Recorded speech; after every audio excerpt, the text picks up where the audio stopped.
James.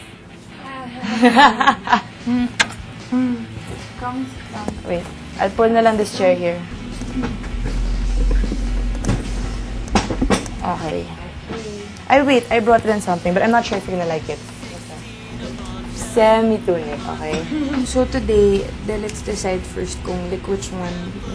Which final three talaga? Yeah. Parang seryoso ka naman. Oo. Namumroblema na kami. Well, honestly, not that okay because kulang ng productivity. Like a real, parang kulang ng output. By now, I believe the process should have gone far beyond this already to signing.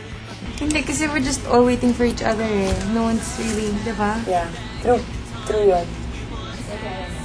Kaya lang, minsan busy kami, minsan nagbibisi-bisihan, minsan nagkakatamaran. But we all know we want it. Pag nakita kami talagang we're there, our passion's there. Pero once we're apart again, it gets a little bit slow again. So, I think one big factor, which Jamie also pointed out, which is really good, wala kaming deadline.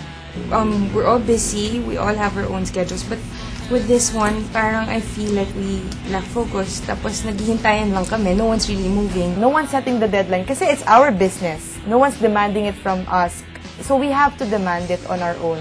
We meet pero once in a blue, once in how many weeks, diba? Sobrang rare lang kami magkita. Puro text lang, updates, ganyan. But then, I guess, yung to be more serious with ourselves. Yun yung mahirap kasi pagkaibigan eh.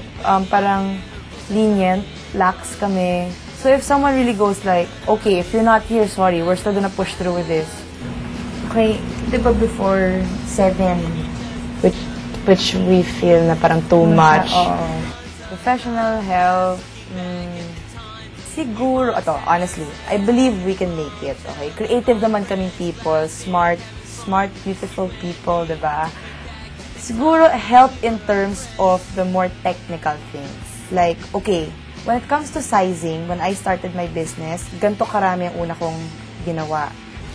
Kasi diba wants a dress also. So, Okay na, sure na. Sure. Short sleeves, yeah. Okay. And of course, basic. Yung basic tunic natin.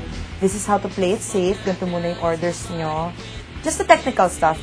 No, I mean, the basic tunic can be for beach or for whatever. Basta yun yung pinaka-basic tunic natin. Okay. Kasi kung hindi, we can really do it on our own eh. Pero mangyayari, trial and error kami. So that will cost us a lot more time. Go, you. What do you want? I want a dress talaga. Okay, we'll make it different. One dress, one basic tunic. Pinaka-basic tunic.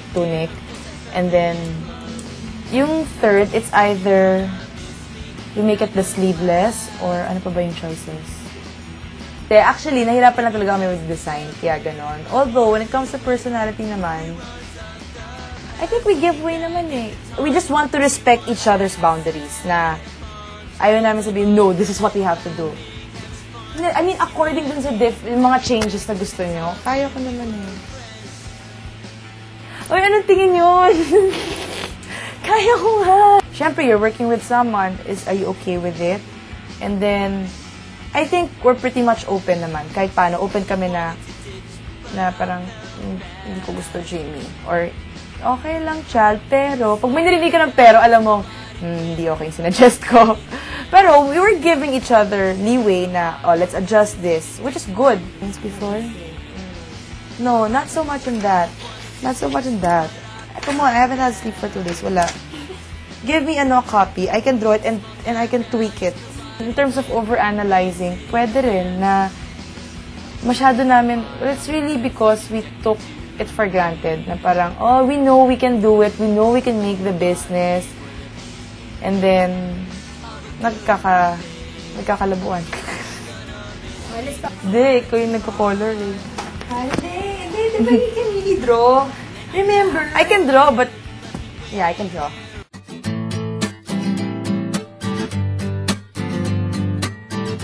So, next natin po ay lalagay po natin, i-erase po natin to. Pagkatapos lagyan natin breadcrumbs, roll natin ulit.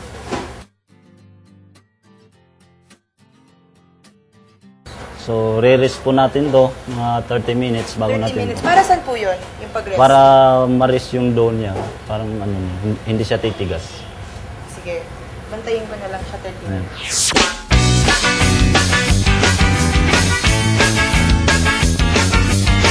Okay, so tell me something. I was actually surprised, that you said you took up a course in business when you were in college. So, how did you learn how to bake? I mean, don't you have to know how to bake to be in a bake shop business? Yes, it's very important that you guys, people who want to go into a baking business know how to bake. Or for that matter, it's very important to know how to teach before you open up a school. Yes. So you need that basic skill to understand the ins and outs of the business. In any business, like in Go Negosyo, I always tell people when they write me in the email, what are the secrets or some tips or things like that. I always tell them, well, you have to know first the production aspect, then of course learn about the market, why do people buy it, and then when they buy it, where they buy it, how much they're willing to pay for it, and then what value do they get out of buying your product. Does it improve their lives? In my case, they become less hungry the moment they leave my store. Magandang gabi po sa inyong lahat. Naririto na naman po tayo sa Go News para sa isang makabuluhang pagbabalita tungkol sa mga pangyayari sa loob at labas ng negosyo. Chal, pasok! Pasok na po. Sa aming mga nakalap na balita, sa halagang 2,250 pesos ay makakapag-aral ka na ng Basic Commercial Bakery at Bakery Management. Marami kayong schools na pwedeng pagpilian na tamang-tama at pasok na pasok sa inyong mga budget. Para sa karagdagang impormasyon, huwag kayong mag-atubiling mag-text sa amin. Samantala, dumako naman po tayo sa balitang pangkabuhayan. Ayon sa pag-aaral, ang tinatayang ginastos ng pamilyang Filipino sa tinapay noong taong 1997 ay umabot sa 18 bilyong piso. Tumaas ito ng mahigit 5 bilyong piso mula noong 1994. Ayon sa pag-aaral, ang tinatayang ginastos ng pamilyang Filipino sa tinapay noong 1997 ay umabot sa 18 bilyong piso. Tumaas ito ng mahigit 5 bilyong piso mula 1994. Ang annual growth ay nanatiling nakataas 11.4%. Aba, Iko, magandang balita yan. Sigurado ako na ang mga taong mahilig at marunong mag-bake ay nag-iisip na kung paano makakapagtayo ng sarili nilang bakery business. Next page. Kung kayo ay may gusto pang mga advice, mga tips, i-type nyo lang ang negosyo pagkatapos ang inyong message at ipadala sa 2299 for all networks. Pwede rin po kayong mag-log on sa www.gonegosyo.net. Hanggang sa susunod na gabi, ako po si Chal at ito po ang aking kasamang si Iko. Kami po ang tagapagbalita dito lang sa Go News. For those aspiring entrepreneurs who would like to open up their own business, for example, a bake shop business, kailangan talaga na, kahit saang negosyo naman, kailangan talagang full-hearted commitment to do the business. Sa amin nga, sa aming pagpapatakbo ng mga bake shops, kailangan at least mga 5 to 7 hours a day. Kailangan kang mamuhunan ng oras mo para mabantayan mo yung bake shop. Kasi dito mo lang malalaman kung magiging successful ang negosyo mo in the near future. Tsaka kailangan din mahabang pasensya. Hindi lang sa paghawak ng puhunan, also sa paghawak ng mga tao. Okay, well, this is so educational for me. I learned how to make asada roll. I learned about the pasties. I learned about the bread. It's more especially, I learned about John Luco, a French baker.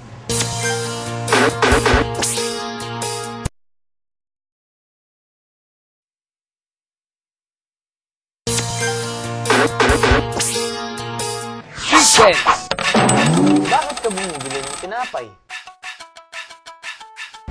Para mabilis lang kasi kainin yun pag nagugutom ka, syempre magchicherya ka, tinapay na lang. Pagkain.